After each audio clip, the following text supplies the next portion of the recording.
भुवी के छक्के ने जिताया, तिलक ने मुंबई इंडियंस को आईपीएल 2026 से बाहर करवाया। आखिरकार तिलक ने वो कौन सी गलती कर दी थी जिसकी वजह से मुंबई इंडियंस को खामियाजा भुगतना पड़ा और अब आईपीएल से बाहर होने वाली वो दूसरी टीम बन गई है। और कृणाल पांड्या के इतने शानदार 73 रनों की पारी के बावजूद हम भुवनेश्वर कुमार के बारे में क्यों कह रहे हैं कि उन्होंने ये मैच जिता दिया। दरअसल आईपीएल का ये मुकाबला इतना दिलचस्प रहा जहां पर कि 168 रनों का पीछा करने के लिए उतरी थी टीम की। अगर बात करें तो आरसीबी की शुरुआत बड़ी अच्छी नहीं रही उनकी, लेकिन उसके बाद कृणाल पांड्या जिस तरह से पार्टनरशिप बैथल के साथ उन्होंने करते नजर आए, 55 रनों के आसपास की पार्टनरशिप वहां पर हुई।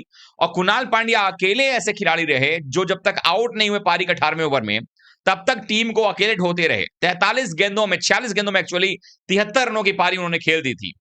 लेकिन सबसे बड़ा ट्विस्ट आया आखिरी ओवर में। एक्चुअली 2 ओवर में अगर आप बात करें तो जीत के लिए जो है वो 19 रनों की आवश्यकता थी, और उन 2 ओवर में अगर देखा जाए तो उस बुमराह ने जो सेकंड लास्ट ओवर किया उसमें 3 या 4 रन दिए।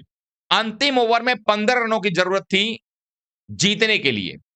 अगर जीतना था यहां पर तो आरसीबी की टीम को 15 बनाने थे।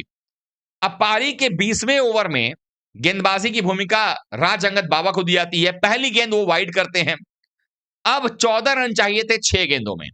दूसरी गेंद नो बॉल हो जाती है, हिट लगाने जाते हैं रोमारियो शेफर्ड वहां पे और बल्ला टूट जाता है, रन नहीं बनता है, लेकिन नो बॉल हो जाती है।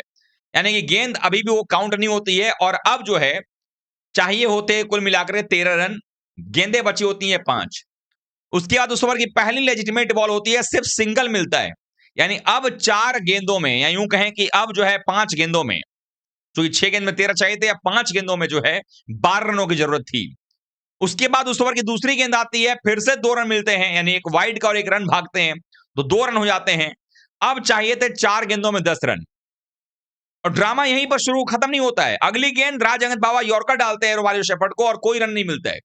अब 3 गेंद में 10 रन चाहिए था, या यूं कहेंगे 4 गेंद में 10 रन भी चाहिए था। और उस ओवर की जो तीसरी गेंद होती है उसमें राज अंगद बाबा आउट कर देते हैं। तिलक वर्मा ने एक शानदार कैच किया बाउंड्री पर और रोमारियो शेफर्ड वहां आउट हो जाते हैं। अभी आउट होने के बाद अब बचे हुए 3 गेंदों में कुल मिलाकर के बनाने होते हैं 10 रन। अब रोमारियो शेफर्ड आउट हो जाते हैं। अभी भी 3 गेंदों में 10 रन की जरूरत थी। बल्लेबाजी करने के लिए आते हैं भुवनेश्वर कुमार। अब यह तय हो चुका था कि मुंबई लगभग ये मैच जीत गई है, लेकिन राज अंगद बाबा एक और गलती करते हैं। अगली गेंद जो है वो वाइड डाल देते हैं। अब बचते हैं 3 गेंद में 9 रन। अब जो गेंदबाजी करने आते हैं वाइड यॉर्कर या wide outside the off stump ball डालने के चक्कर में भुवनेश्वर कुमार दे बल्ला मारते हैं और बॉल जाती है सीधे बाउंड्री लाइन के बाहर 74 मीटर छक्के के लिए। और अब जीत के लिए 2 गेंदों में 3 रन चाहिए होता है। राज बाबा भुवनेश्वर कुमार को गेंदबाजी करते हैं, एक सिंगल मिलता है और अंतिम गेंद पर चाहिए 2 रन। राशिक सलाम डार स्ट्राइक पर है, हल्की हाथ से खेलते हैं। बॉलर राज अंगद बाबा की गेंद हाथ से टकराती है, मिड ऑन की तरफ जाती है। इतने देर में पहला रन और फिर दूसरे रन के लिए भागते हैं दोनों खिलाड़ी, और जब तक कि थ्रो आता मिड ऑन से विकेट कीपर एंड पे, यहां पर राशिक सलाम डार ने डाइव लगाई और 2 रन पूरे कर लिए, और इस तरीके से आरसीबी को जीत मिली। आरसीबी टेबल टॉपर बन गई 14 अंकों के साथ में, और मुंबई इंडियंस इस आईपीएल सीजन की दूसरी टीम बन गई लखनऊ के बाद इस आईपीएल से बाहर होने के लिए। अब आप पूछेंगे कि इसमें तिलक वर्मा ने कहां गलती कर दी। दरअसल तिलक वर्मा की गलती यहां रह गई कि तिलक वर्मा जो है, जब एक समय शानदार बल्लेबाजी कर रहे थे कृणाल पांड्या और दबाव बढ़ रहा था आरसीबी पर, तो उन्होंने एक हवा में शॉट खेला। सीमा रेखा पर नमन धीर ने शानदार कैच पकड़ा और वापस अंदर की तरफ धकेला।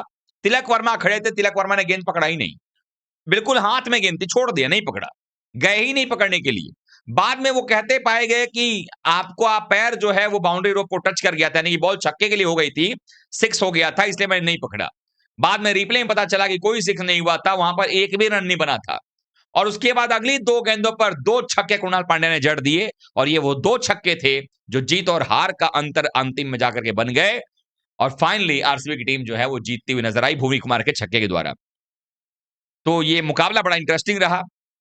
आपको ये मैच कैसा लगा कमेंट करिएगा, वीडियो को लाइक कीजिएगा, शेयर कीजिएगा दोस्तों में। चैनल पहली बार आए हैं तो सब्सक्राइब कीजिएगा, फॉलो कीजिएगा।